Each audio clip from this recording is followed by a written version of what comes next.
दादा रात्री बैठक झाली, काल आम्ही त्याला आढावा घेतला। महाराष्ट्रामध्ये विधानसभेच्या निवडणुका आहेत।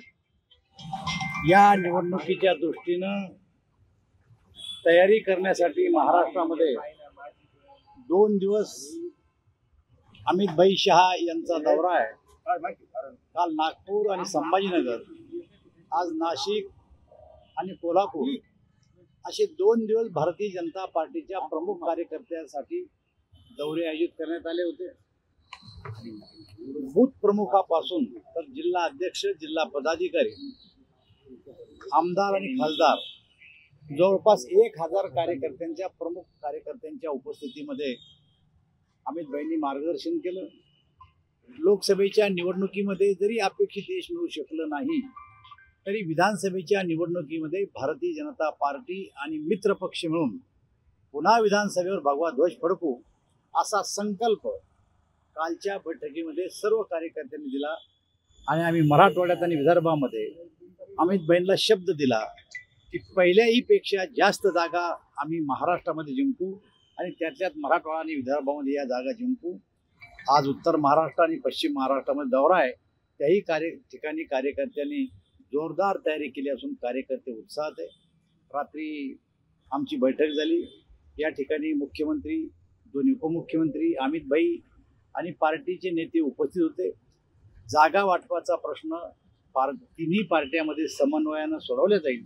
कुठल्याही प्रकारचा वाद जागा वाटपामध्ये आमचा आणि मित्र पक्षाचा नाही, यामुळं यश आमच्या दृष्टीनं नक्की आहे आणि पुन्हा महाराष्ट्रामध्ये आमची सत्ता आल्याशिवाय राहणार। आरक्षण आंदोलनावर काय म्हणाले? नाही, आरक्षण आंदोलना अजेंड्यावर असा कुठल्याही प्रकारचा विषय नव्हता। आरक्षण मराठा समाजाला दिलं पाहिजे ही पहिल्यापासूनची भारतीय जनता पार्टीची भूमिका आहे, परंतु शिवसेना, राष्ट्रवादी आणि अन्य पक्षाची दुटप्पी भूमिका आहे। मनोज जरंगे पाटील जे आरक्षण मागतात ते ओबीसीतून आरक्षण मागतात आणि बार आम्ही मागणी करतो की राजकीय फायद्यासाठी मराठाला आरक्षण द्या असं उद्धव ठाकरे, शरद पवार आणि अन्य त्यांचे सहकारी करतायत। परंतु आमचं मत एक त्यांनी भूमिका स्पष्ट करावी की मराठा समाजाला ओबीसीतून आरक्षण देऊ अशी भूमिका शरद पवार, उद्धव ठाकरे यांनी जाहीर करावी। परंतु स्पष्ट भूमिका जाहीर न करता अस्पष्टपणाने बोलतात। मराठ्याला आरक्षण द्यायला पाहिजे असं शरद पवार म्हणाले, पण कोणाच्या आरक्षणाला धक्का न लागता द्यायला पाहिजे अशी त्यांची कालची परवाची भूमिका आहे आणि त्यामुळे ही भूमिका संदिग्ध आहे।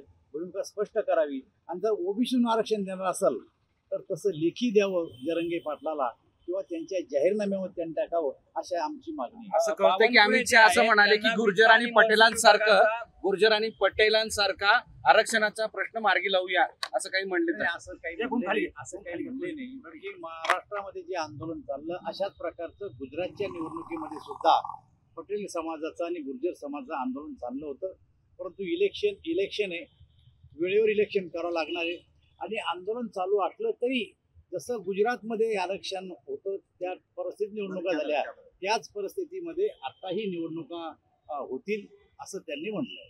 वित्त आणि महसूल विभागाचा म्हणजे सगळे जे म्हणणं आहे ते डावलून चंद्रशेखर बावनकुळे यांना त्यांच्या एका संस्थेला शासकीय एक नियमबाह्य दिल्याचा आरोप होता। मला असं वाटतं की या विषयावर मुख्यमंत्री किंवा उपमुख्यमंत्री स्पष्टपणानं बोलू शकतील।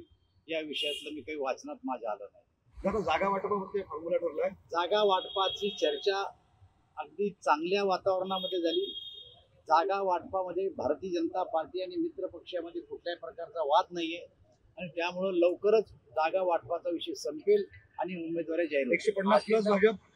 अजित पवार नाराज दिसत होते काल जाताना, एकदम खुश होते, माझ्या हातात हात घेतला, आम्ही हस्तांदोलन केलं, एकमेकांच्या चेहऱ्याकडे बघून हसलो। अजित पवार कुठल्याही प्रकारची नाराज अजित पवार आणि त्यांच्या पवारांची जवळीकता अधिक वाढू लागलेली आहे। हे बघा, शेवटी कौटुंबिक आणि राजकारण हे वेगळं हे त्यांनी दोघांनी स्पष्ट केलं आहे। जवळीकता म्हणजे कुठल्या कार्यक्रमाला जाणं म्हणजे जवळीकता वाढणं नाही। दादा 150+ का भाजपची जी मागणी बघा, होती, भारतीय जनता पार्टी आणि आमच्या मित्र पक्षाचे जागा वाटप झाल्याच्या नंतर आम्ही आकडा जाहीर करू। पण तुम्ही किती म्हणताय? भाजपची काय आग्रह भाजपचा आग्रह किती? आमचा आग्रह तर 288चा आहे। असं थोडं की आमचा आग्रह असला म्हणून तेवढं जागा आम्हाला मिळणार आहे। मुख्यमंत्री पदावर काहीच तुम्ही चिंता करू नका. आम्ही मुख्यमंत्री पदाबद्दल जागा वाटपामध्ये आमच्या तिन्ही पक्षामध्ये कुठल्याही प्रकारचा वाद नाही आणि त्यामुळं नेतृत्व ठरवून तो आमचा मुख्यमंत्री.